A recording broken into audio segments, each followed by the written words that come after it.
It seems to me that there's really two ways that we can be in this world.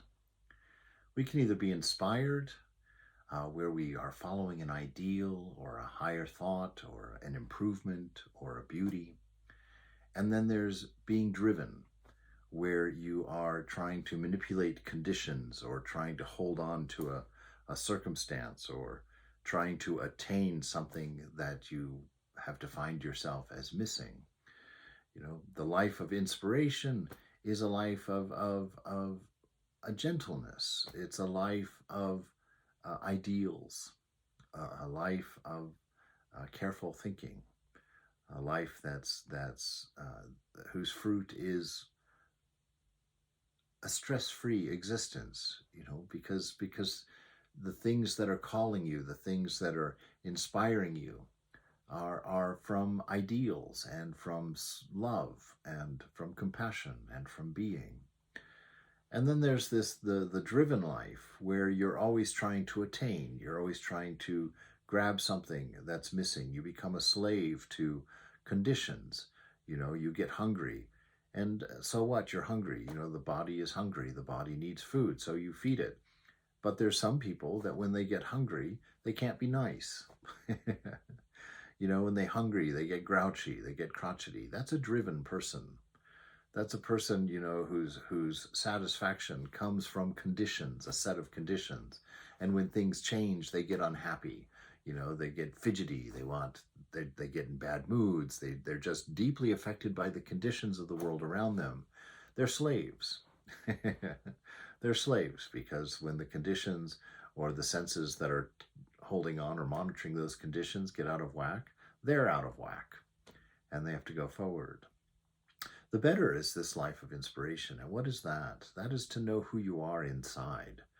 It's the ability to silence your mind and withdraw your mind from all of the sensations of the body and to still know who you are so that you respond to the world from that nature of love, which is yours, which is what the sages have found us to be, from that nature of wisdom, objective wisdom, a wisdom that's not dictated by an identity with a particular.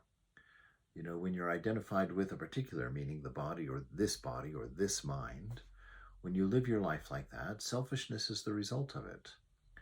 There's no freedom in that.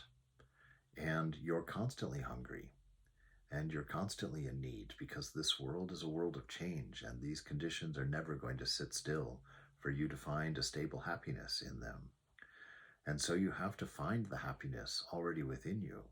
And there are millions of sages who have found these answers. There's millions of examples of people who have touched this type of life and have told us, your answers are within.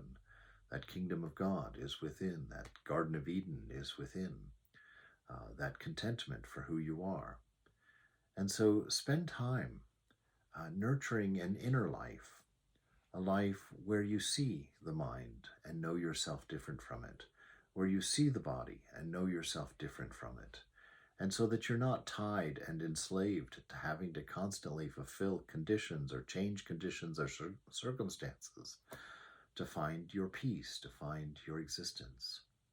Instead, define yourself by something that you are, something that is within you and is not subject to conditions. Your ability to love and to express love, your ability to feel love and to recognize love is an inherent ability. It's not conditioned. You are free to express love always.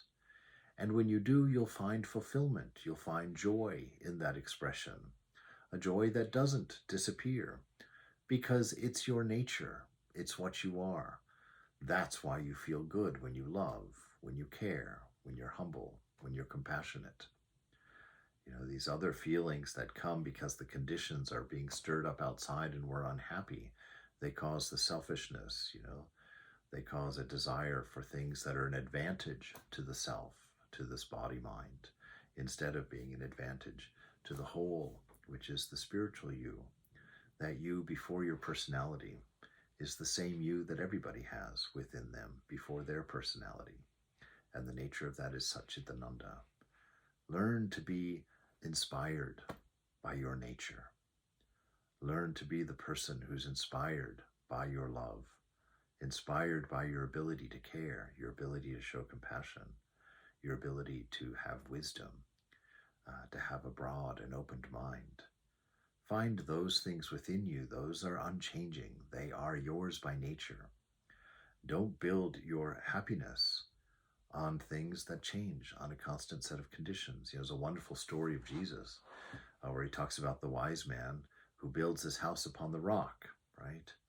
And they quite often misinterpret that thing as being defining the rock as an entity or a person or a thing out there, another particular aside from yourself. But what that parable is really telling us is to build your life on the unchanging self within, that within you, that love, that wisdom, that being, that image of God as you were, to build your life on that.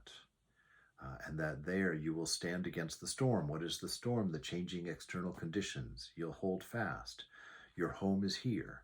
Your home is not outside of yourself on the conditions of the world around you. And then there's the fool who builds his house on the sand. What is that?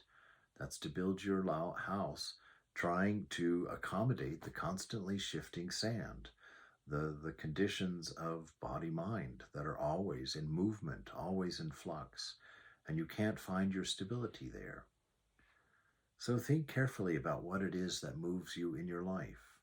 Is it the constant flux of change in which you're constantly trying to manipulate circumstances and conditions to find your peace?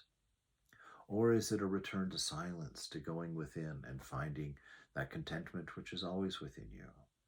Finding that strength that is always within you, finding that love that is always within you, that ocean of love that is yours to give and to share. Is that what motivates your life? If so, you are a happy person. You're a contented person.